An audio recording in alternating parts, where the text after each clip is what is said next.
All righty. It's live.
Good evening and welcome to the After Hours show, the Autonomous Collective. My name's Joe in Norway. I'm joined by Ann Lee, retired college professor and community member at the Daily Kos. She's a member of the National Council of Independent Scholars and is a contributor to the book, The Political Economy of Art, Making the Nation of Culture.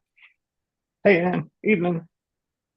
Hi, Joe. You've had a long day. We've had a very long week. Boy, very rough our week. our week in this little pod has been pretty weird. Sad, even. Yes, very up and down. Speaking of up and down, I've been up and over the mountains, traveled into winter or at least autumn, surrounded by aspens in multiple colors, and wound up in a little village that I thought was an eco village, but it turns into, I misread it, it's E-Coli village. So we have an E-Coli outbreak here. So the cooking session will be shortened today. So what I'll do, and I don't have very good internet tonight, so I'll just say what I aspired to make and talk about it, and maybe next week we'll follow up and finish them up. So I did come pre-prepared with a sterilized Norges glass. These are famous Norwegian canning jars, similar to the mason jar, I would imagine, in the States. Norge is the name, the Norwegian name for Norway. Noreg is the old Norwegian for Norway. And what I had were these lovely little unripe plums. So I started thinning some of our plums. They to ripen, but we got loads of them. And I made some unripe green plum jam the other week, and freaking fabulous. It was so nice and tart and vegetable-y, if that's a word. It had bitterness, not too much bitterness, but enough pectin to gel very nicely, and green like pond scum, really gorgeous. So I was going to do that. So the process for making unripe stone fruit, anything jam, is to with these, because the flesh is hard, I took a paring knife and I cut around the equators, or not the equators, but what do we call it, from pole to pole in quarters, so that when we steam it, the skin breaks easily, and then the pulp melts, and then we can extract the stone. So what we do is take a paring knife, slice them a little bit, either one time around or two times around, put them in a pan with just a quarter cup of water, I guess, maybe 4 centiliters. deciliters, and bring that up to high heat, put a lid on, and basically steam them. So they'll eventually break down and turn into a soupy stew, thin enough. You don't want to put any sugar in, because what we need to do is get the flesh soft enough to remove the stone before we do the thickening with the sugar. Because if you leave it in with the sugar, you're going to deal with the gel point, and all of this sticky is going to take you. It takes a fair amount of time to extract all these tiny little stones. Go like 100, 200 stones sometimes. So I use a little what do you call those things in English? Like what you fish pasta out of the water with, kind of slotted spoon, sort of, Ah, and something abrasive that you can kind of shake the fruit mass, and then the flesh will fall through the spoon, and then you're just left with the stones to throw out. Then you add a pinch of salt, throw in some sugar. About if you got a kilo of fruit, you could maybe do 400 grams of sugar, 300, 400 grams, and then bring that to the gel point, 220, I believe. It takes about 30 minutes.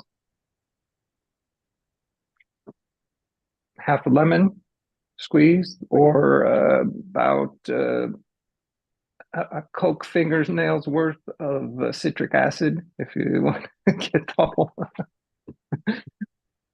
precise, and then jar it up in a freshly sterilized glass. So that was our cooking session this evening. Hope next week we'll have better luck with no E. coli. indeed. Extra ingredient. Yeah, indeed. Lots been going on in the war world. Oh, well, we'll do war and a slight rant about recent politics. It's been a very busy week. Lots of things going on.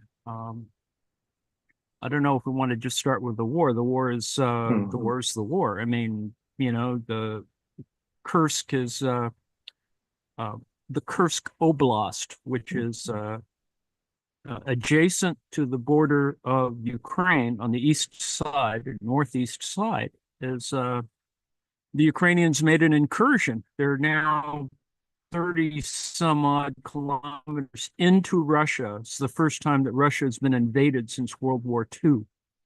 So it's interesting in that point. It's not going to destabilize the country, although they're trying not to admit anything about it. There hasn't been a lot of troop movements and stuff. Though the Russians can't figure out quite how to deal with it. Is it an underpopulated area? This is where no, the missiles were coming from? partially. The Kursk is a very big city, actually. There's a variety of narratives about this. At the present, it's slowed up a little bit today. It's now in the day number 8 of a Kursk incursion. They've taken about 1,000, perhaps 300 square kilometers of Russian territory. It's led by a variety of actually fairly elite Ukrainian forces. They're kind of air assault divisions. They're really good. They've been trained with some American equipment. They move very fast, and so they took a lot of land. The Russians have hesitated to respond to bombing essentially their own territory, so that's a kind of a buffer zone deal there. There is the potential of the Kursk nuclear reactor as being a target, and that's not very clear yet. They're still about 10 or 20 kilometers away from the nuclear reactor. They're not going to try and seize the city. It's a big city, so this is not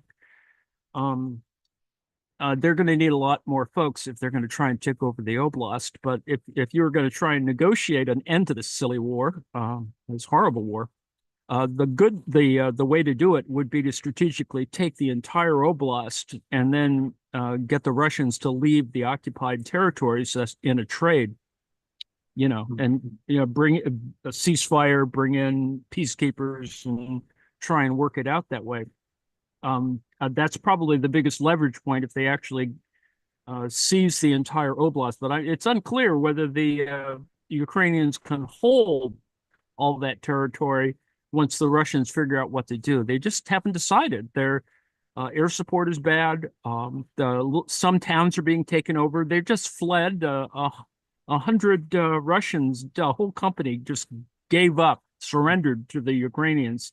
They've been capturing a lot of people. They don't really know quite what they're doing. So that's all been good for the good in terms of the Ukrainians. It's unclear that how many casualties there have been. The Russian casualties continue. The Russians have tried to offset that with an attack on the southeast, and so it's just the same stuff. I mean, it's just you have chaotic Russians. A sub got sunk the other week. A couple of bombers Russian bombers have gotten nailed. A couple of air bases have been hit. All the drone warfare continues. There's been a slight decline relative to the fact that a lot of energy is being spent on this one Kursk offensive, which is actually very embarrassing to the Russians. I mean, it is actually a sovereign attack on Russian territory, but it's done, strictly with Ukrainians. It doesn't have, there's no NATO air support. All of the, stuff that's being used is Ukrainian stuff, Ukrainian troops, etc. And so that's kind of the war in Ukraine. It just keeps going. The Russians continue to have about 1,000 to 1,300 casualties a day. It only dipped once below 1,000 in the last month. People are just, it's. You could say that it's not going well for the Russians, but it's unclear. They're just, the Ukrainians still are hitting oil facilities and other kinds of things. And as I said, if they can seize the Kursk nuclear power plant, they cut off the grid for a fairly large portion of Ukraine. I mean, of Russia. They take the entire oblast. I think the entire state position. Okay, so that's kind of it. The usual other things are going on. Equipment's being transferred. All the usual things that go on. It is the silly season, as they say. It's still summer.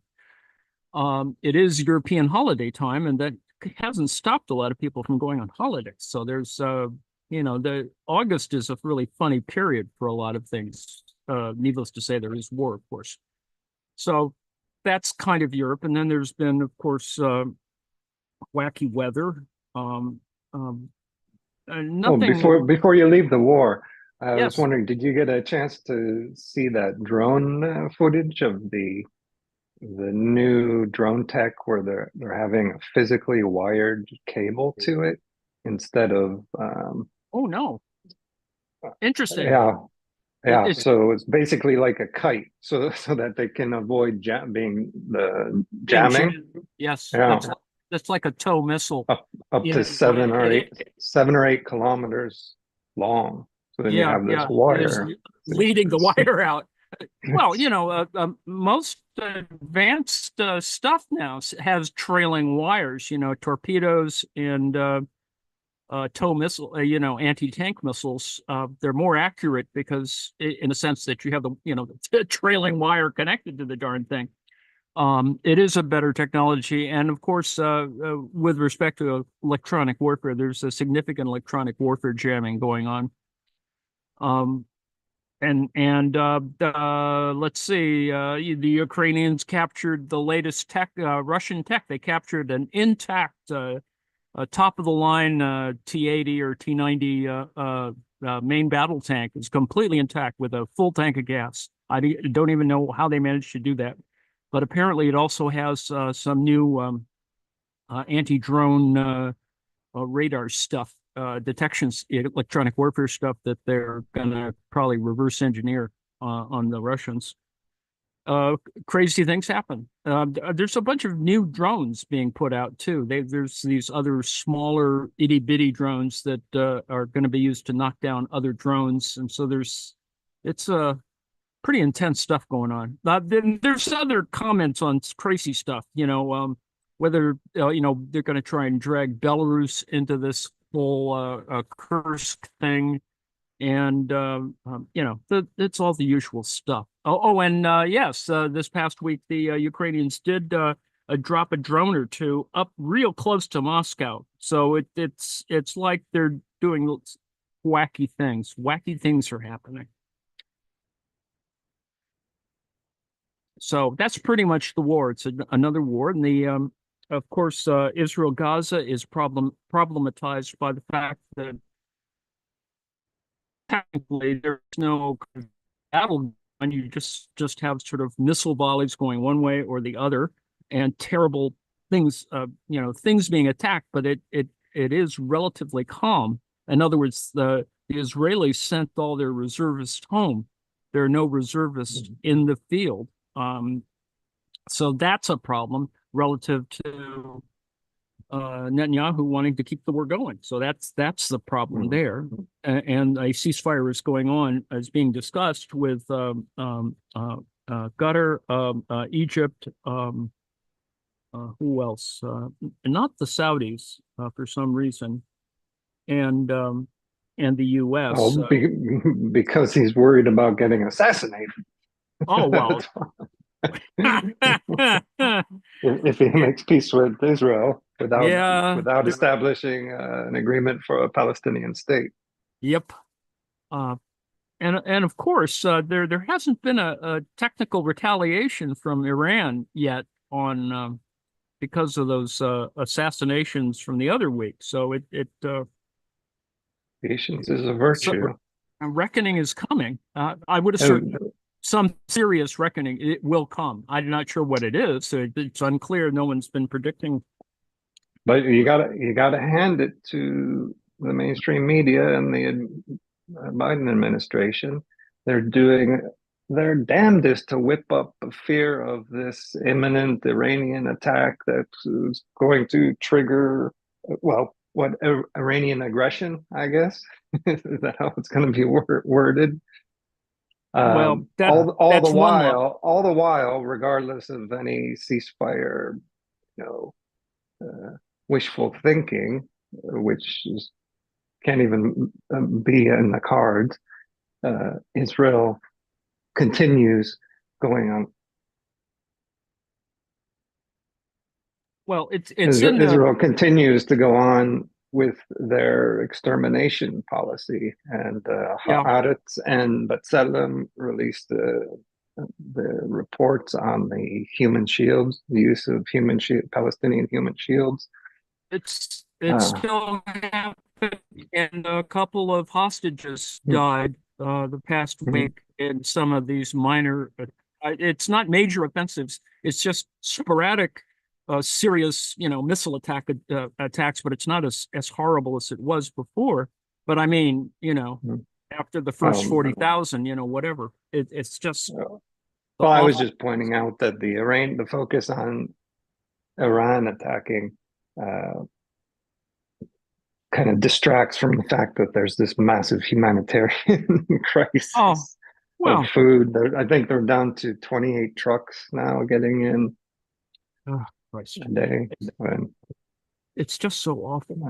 But, and of course, in the background, there's stuff about war crimes and the like. That there's lots of stuff going on in different directions. Whether they come to fruition is a whole different question. But everyone, there's a lot of concern. It's just that it hasn't been fully sort of engaged at the international level. And as I said, it's silly season and European holiday time, so a lot of things are just you know, it seems like nothing is happening, but there's stuff happening.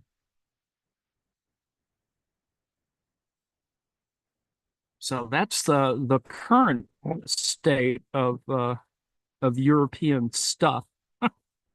Oh God. And on the American side, it has been a busy week for the election campaigns.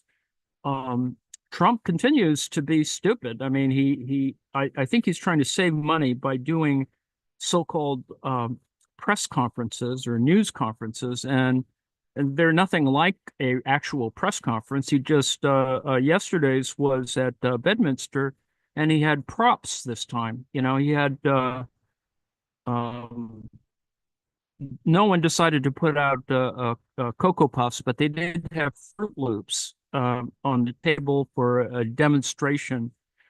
They had little, it's just they put up props. You know, he doesn't have anything else, and so Trump, like he does when his advisors force him to try and actually read something that has facts in it, did that for about 40 minutes or 45 minutes, and he answered a few questions, but it really wasn't a press conference. It's the same as the Mar-a-Lago event where he cranked out 162 lies.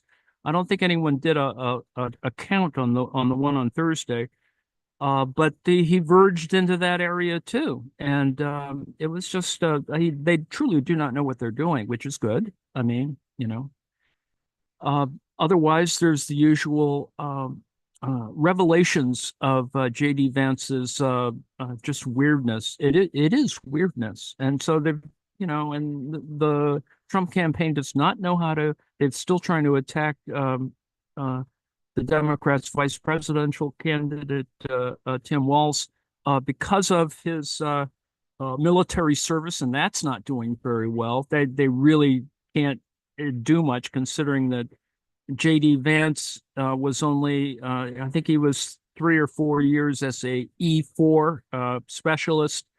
And of course, Walsh was a command master sergeant or master sergeant at 24 years of National Guard service. So it's just not, they're not doing very well on that front. The mainstream media is trying to whip together some sort of meme or frame that uh, um, Vice President Harris should be making press conferences and interviews and stuff. And I'm sure they're going to answer some of that. But, the Democratic National Convention starts next week, and that will be a big opportunity to fill in all of those gaps. It's a stellar week with all the usual suspects. Um, Hillary will be speaking. Biden will speak on Monday. Obama on Tuesday. Uh, Clinton, Bill Clinton on Wednesday, et cetera. It just, and fortunately, the decisions have already been made, so there's not much rancor that is going to be built up. And it'll be interesting to see whether there will be any kind of disruption. There's supposed to be 23 to 33 protest groups that are going to be in Chicago. And so that's another, sidelight of the week. There's going to be some kind of protest. It'll depend on what they're really going to do. Announcement today that they're going to be putting up larger bulletproof shields in front of Trump's. Trump has decided he's going to do rallies, outdoor rallies, and so the Secret Service's not screwing around, and they're going to put a plex, whatever it is, a bullet-resistant shield around him wherever he goes. They should give him a Pope mobile. That's what they need. Anyway, so that's happening. Let's A golf cart with bulletproof golf cart. And, it's just what other kind of Trump was just being Trump. Truth Social's failing. He had an event in the X, formerly Twitter, Spaces area that screwed up. That they couldn't start it for 40 minutes, and needless to say, everyone made fun of Elon Musk and Trump, and that was another example of trying to do it on the cheap, where Trump gets all this sort of national publicity, and essentially gets a free speech, a speech, an unpaid event to yammer the same talking points, which is what he's done a couple of times this past week. The other one that was interesting, the first of this attempt to sort of pivot was Trump speaking in Asheville, North Carolina, um, making a economic policy speech, which was he said nothing at all. I think he said inflation a couple of times and then just yammered for 2 hours or an hour and a half, and at a very small venue. It had only 2,000. It's a venue that seats 2,300 or 2,400. I think they chose Asheville just simply because it was North Carolina and they wanted to coordinate it with that crazy guy who's running for Robinson, who's running for the governor of North Carolina. Let's see, other matters. The polling is turning towards Harris. Pretty much the polls are generally in favor of Harris at the present moment, but polling is polling, and it's still very early. But to see it swing around like that is actually pretty decent in terms of changing the whole nature of the campaign. It just amazes one that they didn't prepare very well for this kind of contingency, that Biden would actually pull out in favor of his vice president, and the secondary element was being able to choose a vice president who sort of exemplified the kind of a Midwestern kind of image. The last issue of recent note was just some idiocy about spicy food that Minnesotans eat. That is, pepper is supposed to be considered a heavy duty spice. It's just not true. But, I think that might be a vestige from the Norwegian heritage. Indeed. There's a certain blandness with all due respect. Because he was making a joke about what was it? A Norwegian tacos. How the hell did he? It was like I can't remember what it was. It had something to do with mayonnaise and whatever. But anyway, he was trying to make some sort of joke about bland tacos. But that he's just that kind of guy. So dad jokes and all that kind of stuff. And so he's not exactly folksy, but he does, I think, represent a kind of very reasonable and not weird person, in contrast to J.D. Vance, who continues to come up with wacky stuff from his past. There's just wacky stuff. Today's was one where a slightly chubby Vance in high school was in the men's bathroom, and three women were lined up at the male urinals. There's that joke of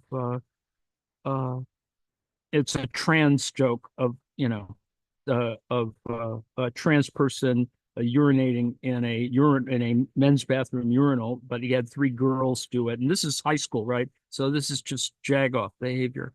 But that image has made the rounds, and that's sort of amusing. Aside from the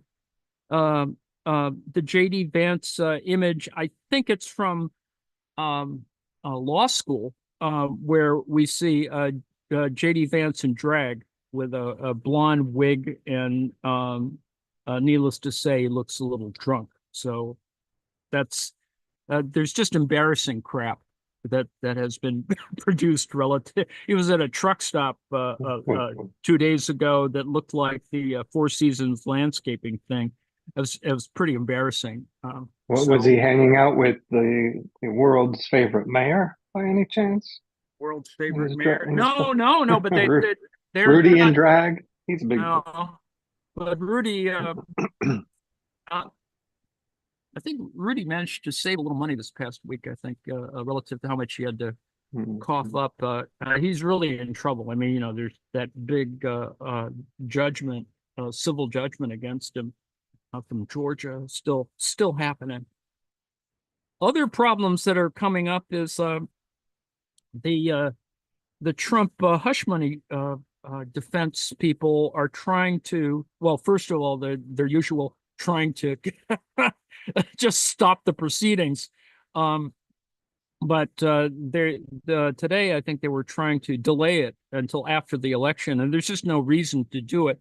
I mean, the argument is that because of the the sort of whole cloth Roberts decision on presidential immunity, there's supposed to be some effect on the hush money trial, but there isn't really. There's very little relevance, and if any, and everyone's going to wait until whatever it is. There's going to be an announcement on by Judge Marchant on the 16th, and there's going to be a 2-day kind of before the 18th. There's going to be an attempt, I think, to appeal it. It's going to be ugly, and I think what we'll probably see is the judgment will be rendered, and the issue is whether Trump's going to get jail time. Or some other, thing that's going to be related. I think everyone is thinking that, he'll get sentenced to whatever probation, something like that will probably occur because he is, after all, a first time offender, with all respect. Despite the 34 counts. He is a man of many convictions. Oh, indeed. Tulsi Gabbard is helping Trump with his prep for the debate with Harris.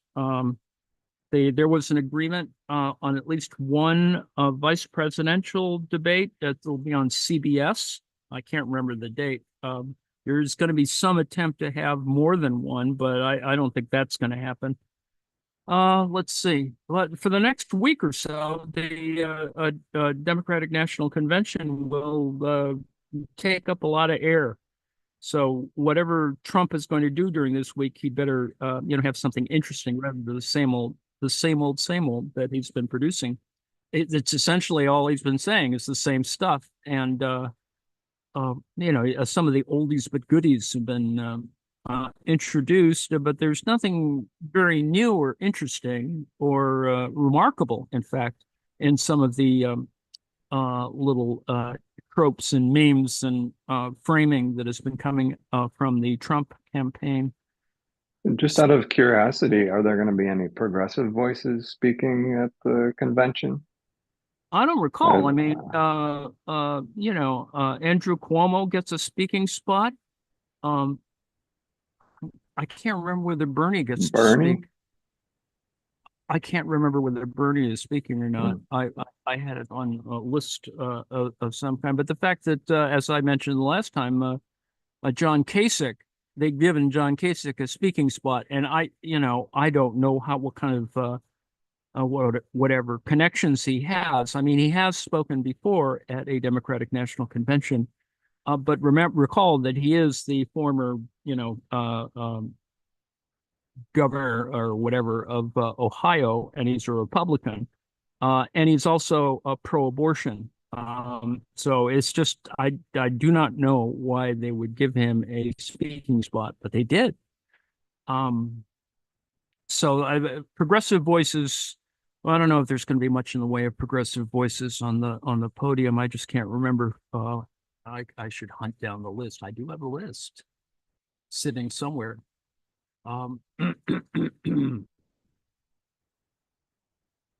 Anyway, it's been a busy week. Let's just put it that way.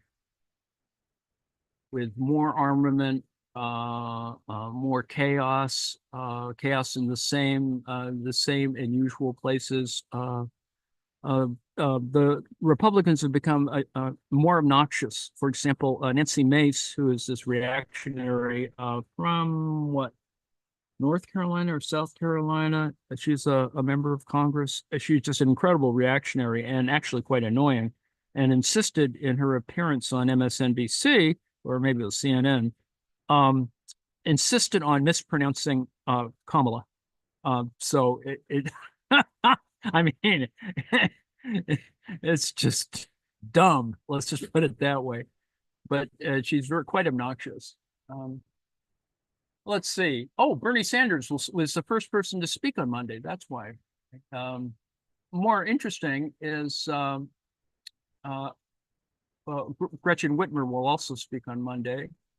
Jim Clyburn, the usual suspects, Benny Thompson, Gwen Moore, Doug Jones, which is also kind of interesting. And I think he got this slot because he was in charge of the defense of Biden in the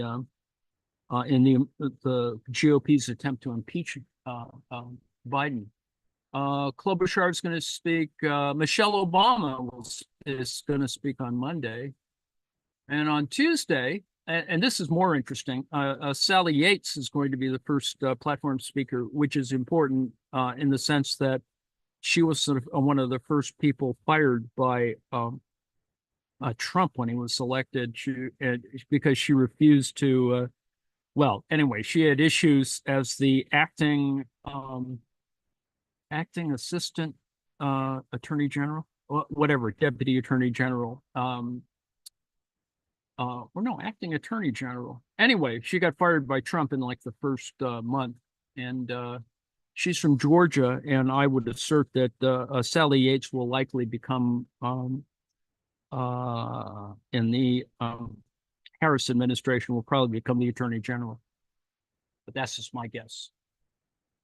Chuck Schumer, John Kerry on Tuesday. AOC will speak on Tuesday. Jill Biden on Tuesday. She's not speaking on the same night that Joe Biden is speaking, so that's also interesting. I mean, usually the spouse does get a speaking spot, but it's just interesting that it's a separate time. So it's interesting timing. That's what next week will be. Hopefully there'll be some really interesting and powerful speeches, etc. The usual examples of, that Kamala will speak on Thursday. Tim Walz will speak on Wednesday, likely after Bill Clinton speaks, etc. So that's what there's. The usual things are occurring. It's been a fun week. It's not like I don't have anything else to talk about. I can talk endlessly about the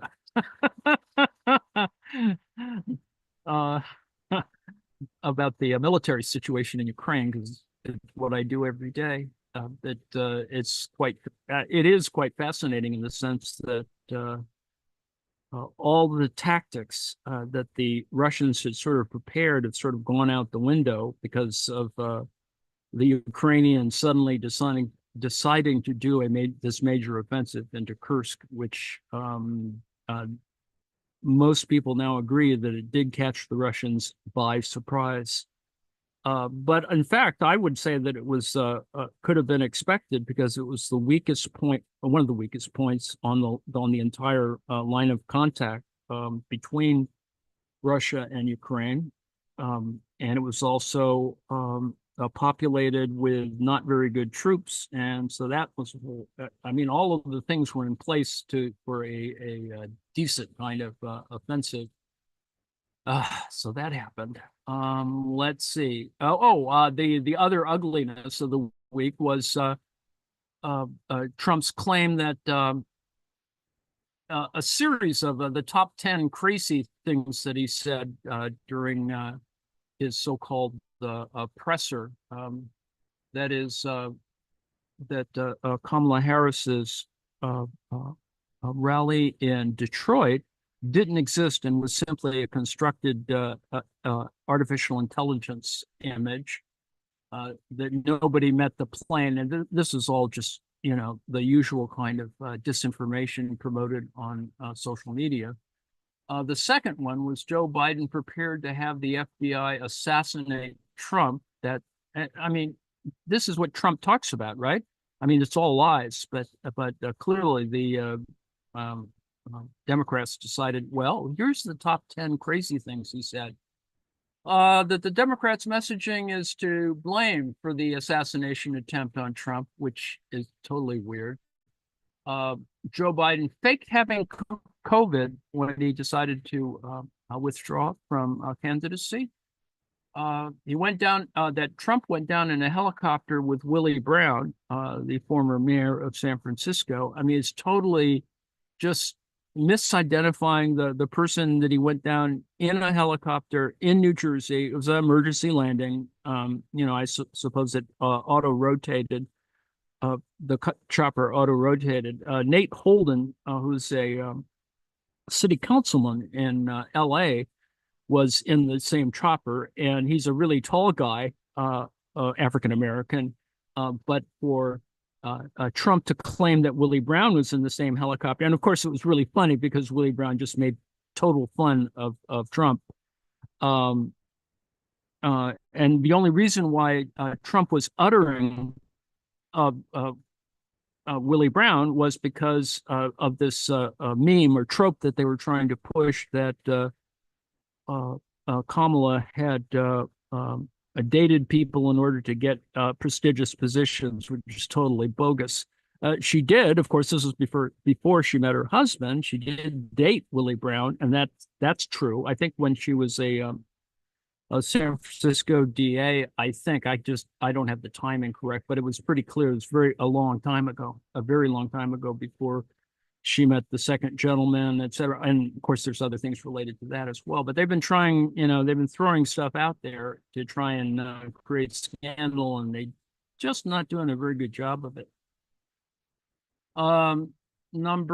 Where are we? Number 6, Joe Biden will try to reclaim the Democratic nomination during the convention. This is the conspiracy theory that the Republicans are trying to push, that this is all, a joke or whatever, and that we'll be back having Joe Biden, as the president, or at least the nominee, which is, bogus at best.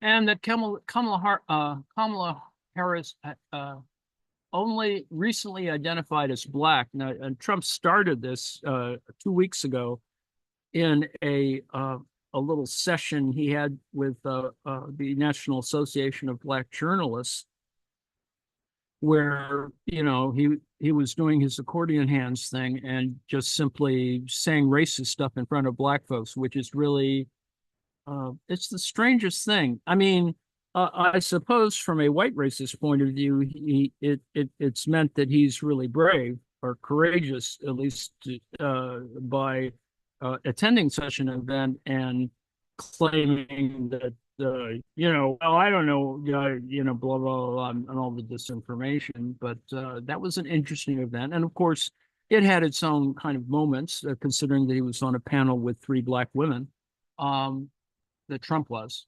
Let's see. Kind of par for the course there, no? Probably. Probably well, the best par he ever gets. Full on racing. It's just so weird that at the beginning of the week it was about crowds, and he really is, he spent 5 minutes during one of his events yammering about crowd size, claiming that his January 6th crowd, which had somewhere around 50,000 people, this is the first time I ever heard that number thrown around, was bigger than Martin Luther King's "I Have a Dream" speech. It's just like Trump is just amazing, the kind of hyperbole that he cranks out. Also, let's see, usual. And just the vapidness of it. Well, it's just like, I think he counts on some incredibly stupid person, picking this up and repeating it to other stupid people and amplifying it in that way. Just so weird. Number 9, other countries are emptying their prisons and sending criminals to the U.S. The current data says that only 1% of such immigrants or migrants have committed crimes, which is actually pretty low. And Democrats want to allow killing babies after birth, and he hasn't given up on that. There's no evidence that this is even real, but of course this reinforces all the abortion issues on that score of that liberal doctors are killing children after birth, and it's just like, I'm going, no, it's just come up with some evidence, why don't you? So I'm sorry to do the top 10 list like that. I'm filling time, but that's kind of where we are with that. Well, I'm not getting much further with my my jam here. So if you're all out of events, we can Well, cut it short. we should promote what's going on the Mhm. remainder of the night. I assume John's still here. We're going to be losing John in a couple of weeks because he's in the midst of relocating. But Twilight Zone is tonight in about 45 minutes. John? Yes, hello. Tonight we have a very good episode called Number 12 Looks Just Like You. And it is it's a well-remembered episode. That's all I'll say. Okie dokie. Discussion afterward. Yeah. Uh, we're scheduling after that is a little bit of time for us to have an internal discussion about a member of ours who recently passed away, and we're discussing a variety of ways to memorialize his passing. And so that's a discussion that we're going to make. And the other thing scheduled, and whether it's going to happen or not is another question, is an episode of The Prisoner from the 1960s at 11 o'clock. Tomorrow, there's, I think, Nate has threatened to show some stuff sometime after 4 o'clock, 3 o'clock tomorrow. There will be weekly marks. It'll be a review of, I think, chapter 16, volume 2. I know that doesn't seem, it seems a little tedious, but essentially, we're reviewing the Andy Higginbottom lecture that was just released this last week, or week before last, on the volume 2 of Capital, of Karl Marx's Capital. So I know that sounds not so whatever. We're going to have another class unity meeting on Sunday. And there now we're not going to Actually, are we or are we not going to have Columbo on Sunday? Or are we going to watch the 6th Star Trek film? Oh, so John. Saturday night at 7 p.m. we'll be watching an episode of Columbo Oh, and an encore performance in honor of Gina Rowlands, who passed away this week. And obviously she's in this episode of Columbo, along with Oscar Werner. So it's a pretty good one. And Sunday we will watch Star Trek 6, The Undiscovered Country, the last of the original cast films we'll be watching. they're Okay. still at it, huh? How many Yeah. more of the original cast films? This is the last one. Oh, And then send off. in both of the following evenings, there will be music. We're going to have a special musical tribute, I think, on Saturday night. On Yeah. Sunday night, I think Lane is going to favor us with some classic stuff, I think. Woodstock. Woodstock. The What's whole. that? We're doing, it's Woodstock weekend. All right. Don't So we're take the doing- brown acid. Yeah, we're doing Woodstock and then the entire Hendrix set. Oh, exciting. Absolutely Yeah. exciting. Yes, classic stuff. Yeah, amazing. So that's coming up, and so you should check in, join us in our little fun activity here in our little pod as we probably have more community activity than we've had in a while, considering that it's just stuff has happened, historical stuff has happened. I think that's all that, I mean, we've got other stuff coming up. I think we're going to continue reading David Graeber's book on debt, the first 5,000 years. I have a couple of other things that I've been sort of working on that I will yammer a bit about this coming week. Let's see. Well, that's enough, I think.